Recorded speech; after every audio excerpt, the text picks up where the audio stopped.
So, other than AI, what are the other streams that we introduced recently? We have game development. We actually revamped our game development major. For example, right now, AR, augmented reality and virtual reality are really important. For example, in industry now, an engineer can go and point his device, for example, a mobile or a tablet, at a broken pipe or broken equipment, and then he can actually pop up a manual and videos and guidelines on how to fix it. Okay. Right, so that is really important, and we have added that to our game development major. We revamped it.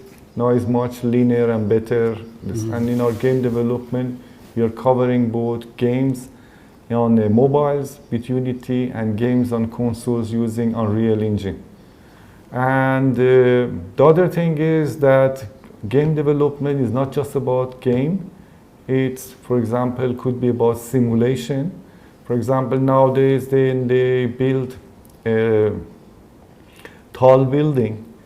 First they build this digital version, and then when every decision is made and they're sure that everything is fine, then they can move on and build the actual physical version. That's part of what? Game development. We call it serious games. Serious games.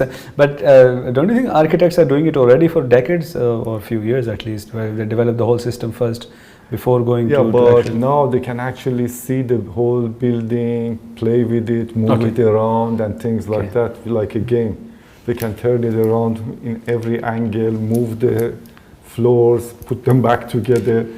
Yeah. You know, experiment with different ways of setting things, you know. Yeah, with the Industry 4.0, I was looking at one of the equipment that actually we are interested in, where you can put this magic goggle on and you can actually walk in the whole factory. You can touch every machine and press it on and off and do the whole process and load it, unload it, and all that thing, which is quite magical. I think, as you said, this is what you can do. That's a whole different dimension. So basically, you can do the whole work just in, I don't know, maybe 1 meter by 1 meter square, and you can experience and learn so many. For example, that applies to surgeries. You can remotely do surgeries using VR goggles. You can run a factory from a distance by just VR goggles, as if you are there. So absolutely, yeah. I went to this Zahra hospital. Yes. In 2017, I had a surgery, and while they were taking me to this operation theater, I saw the robot that they can actually use. So I actually wanted them to use, but it was covered nicely with plastic, the way mothers cover things that they take out when the guests come. So it was nicely covered. I said, okay, maybe next time, maybe they're not trained enough.